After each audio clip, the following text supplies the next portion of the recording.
আসসালামু আলাইকুম, আমি রুহুল আমিন। কেমন আছেন সবাই? আশা করি সবাই অনেক ভালো আছেন এবং আজকে সিনেমা 4Dর আরেকটি টিউটোরিয়ালে আপনাদের সবাইকে অনেক স্বাগতম এবং আজকে আমি কথা বলবো MoGraph নিয়ে। আপনারা যারা মোশন গ্রাফিক ডিজাইন নিয়ে কাজ করতে চান, এই MoGraph মেনুটা আপনাদের অনেক প্রয়োজন হবে এবং MoGraphের মধ্যে অনেক এলিমেন্ট আছে, বাট সবগুলো নিয়ে আলোচনা করা সম্ভবও নয় এবং সবগুলো আপনাদের সবসময় দরকারও হবে না। যে জিনিসগুলো দরকার, কয়েকটা জিনিস, সেই জিনিসগুলো নিয়ে আমি কথা বলবো। তো এর আগে বলে রাখি যে সিনেমা 4Dর নেভিগেশন নিয়ে, তারপরে হচ্ছে অবজেক্টগুলো নিয়ে আমি এর আগের ভিডিওগুলোতে আলোচনা করেছি। যদি ওগুলো দেখে না থাকেন এবং সিনেমা 4Dর বেসিক না জেনে থাকেন তাহলে অবশ্যই ওগুলো দেখবেন, তাহলে আপনারা সিনেমা 4Dর বেসিক সম্পর্কে জানতে পারবেন এবং সিনেমা 4D টিউটোরিয়ালগুলো একটা প্লেলিস্টে সুন্দরভাবে সাজানো আছে, সুতরাং আপনাদের খুঁজে পেতে কোনো সমস্যা হওয়ার কথা না। তো সিনেমা 4D ওপেন করে মেনু বারে দেখবেন MoGraph লেখা আছে। এইখানে ইফেক্টরের মধ্যে ঢুকলে ইফেক্টর অনেকগুলো পাবেন এবং এখানে নিচের দিকে কিছু এলিমেন্ট আছে। তো এখানে ক্লোনার, তারপরে ম্যাট্রিক্স, তারপরে ভেরোনয় ফ্র্যাকচার, তারপরে মো টেক্সট, এই জিনিসগুলো লাগবে। তারপরে এখান থেকে ইফেক্টরের মধ্যে র্যান্ডম ইফেক্টর আছে, এই জিনিসটা আমাদের প্রয়োজন হবে অনেক সময়।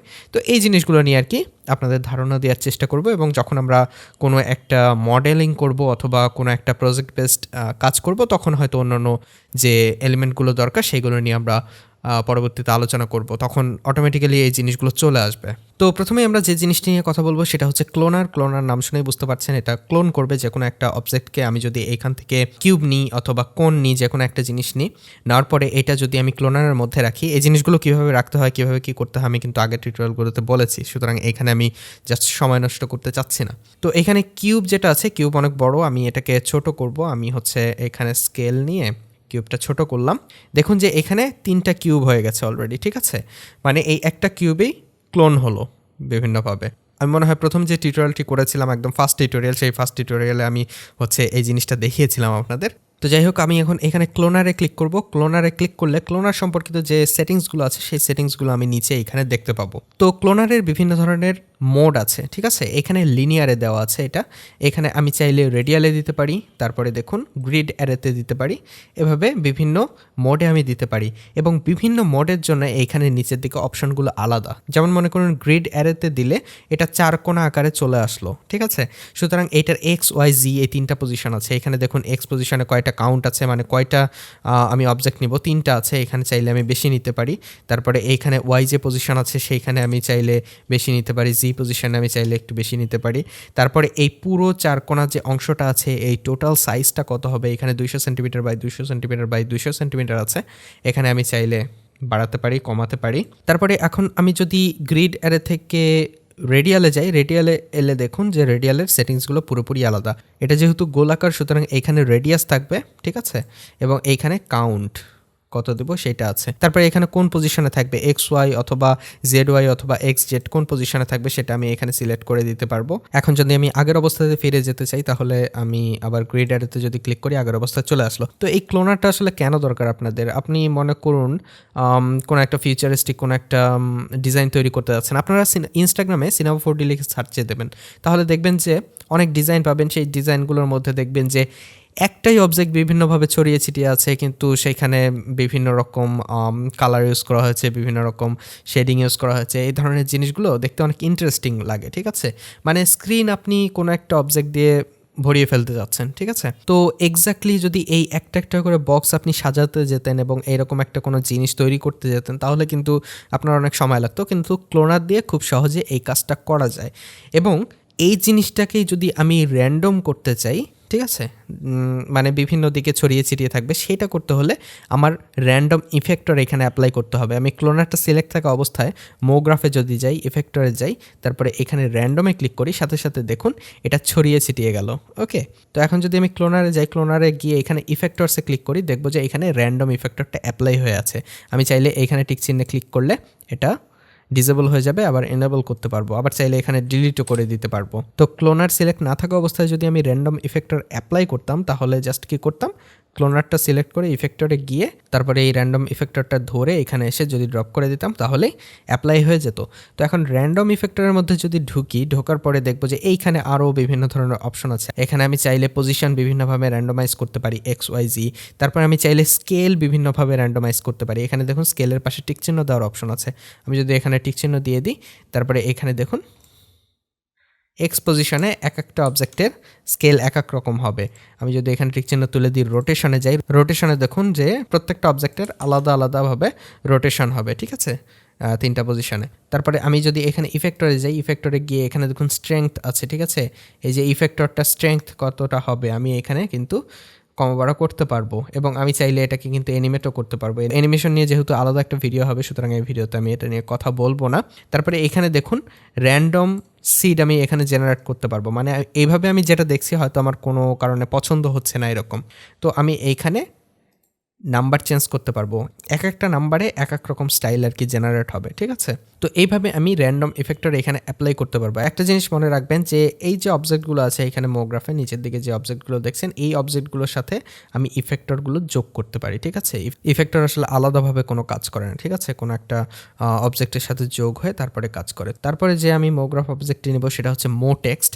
এখানে মো টেক্সট আসলে মোশন গ্রাফিকের জন্য অনেক প্রয়োজন, যেহেতু আমরা টেক্সট নিয়ে বিভিন্ন ধরনের কাজ করি। এখানে টেক্সট বক্সে আমি যে টেক্সটটা লিখব সেটা হচ্ছে এইখানে আমি দেখতে পাবো, এবং এইখানে ডেপথ আছে দেখুন, আমি ডেপথ কমাবাড়া করতে পারবো।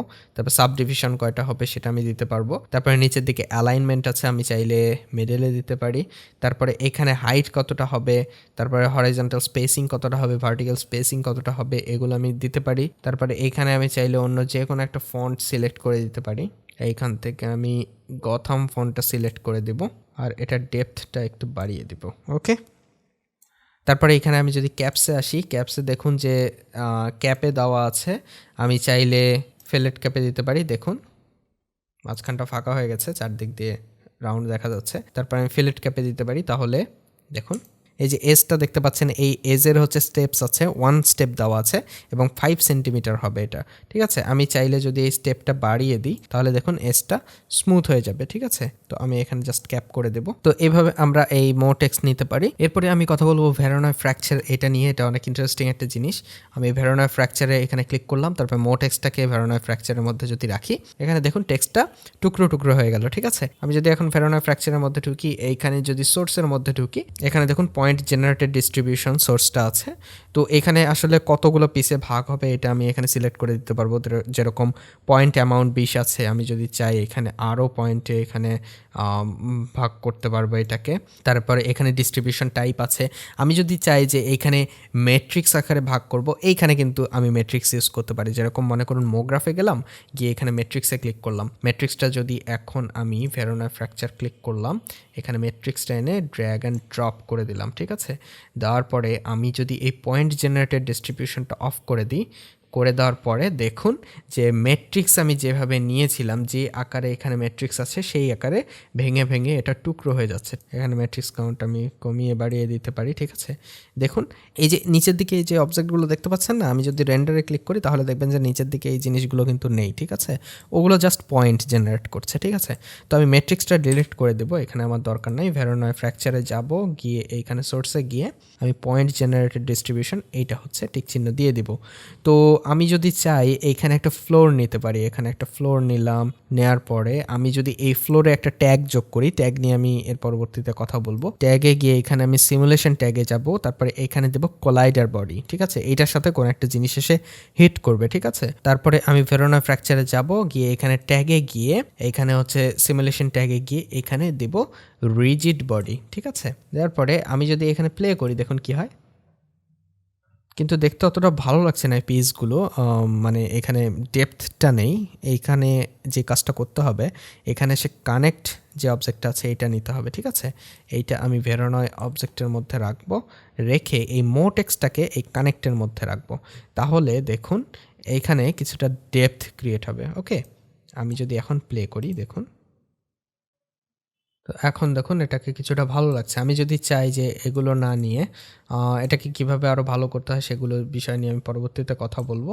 আমি এটাকে ডিলিট করে দিলাম, ডিলিট করে দিয়ে আমি যদি চাই এখানে একটা কিউব নিব, নিয়ে একটু উপর দিকে রাখি, রাখার পরে এই কিউবটাকে ভেরোনা ফ্র্যাকচারের মধ্যে রাখলাম। তারপর যদি আমি প্লে করি, দেখুন কিন্তু এই পিসগুলো দেখুন চারদিকে চলে যাচ্ছে। আমি যদি চাই এই দুইটা ডাইনামিক সিলেক্ট করে এখানে যদি ফ্রিকশন আছে, ফ্রিকশন যদি আমি বাড়িয়ে দিই, ঠিক আছে, 80 করে দিলাম।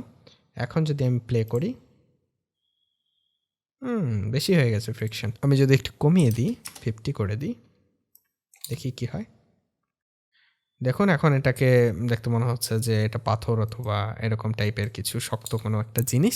তো ভেরোনা ফ্র্যাকচারের মধ্যে আরও অনেক কিছু আছে। তারপরে এই যে ট্যাগগুলো যেগুলো দেখালাম, এই ট্যাগগুলো কিন্তু নিয়ে আলাদা একটা আমি ভিডিও করব।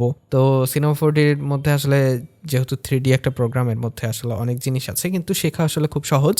তো এই ভেরোনা ফ্র্যাকচার দিয়ে আপনি চাইলে আপনার যে লোগো আছে, লোগো অ্যানিমেশন করতে পারেন, যে লোগো ভেঙে চুরে যাচ্ছে এই ধরনের কোনো অ্যানিমেশন, কিংবা কোনো একটা টেক্সট ভেঙে চুরে যাচ্ছে, এই অ্যানিমেশনগুলো আসলে করা যায়। তো এই অ্যানিমেশনগুলো আমি যখন প্রজেক্ট বেসড কোনো একটা টিউটোরিয়াল তৈরি করব, আমার যেরকম আফটার ইফেক্টসের টিউটোরিয়াল আছে যে প্রজেক্ট ভিত্তিক কোনো একটা অ্যানিমেশন আমি আপনাকে করে দেখাবো, তখন আমি এই জিনিসগুলো আরও বিস্তারিত আলোচনা করব। এটা জাস্ট বেসিক ধারণা দেওয়া। তো আশা করি আজকের এই ভিডিওটি আপনাদের কাজে আসবে। নেক্সট ভিডিওতে আপনাদের সাথে আবারও কথা হবে। সে পর্যন্ত সবাই ভালো থাকবেন এবং সুস্থ থাকবেন। আল্লাহ হাফেজ।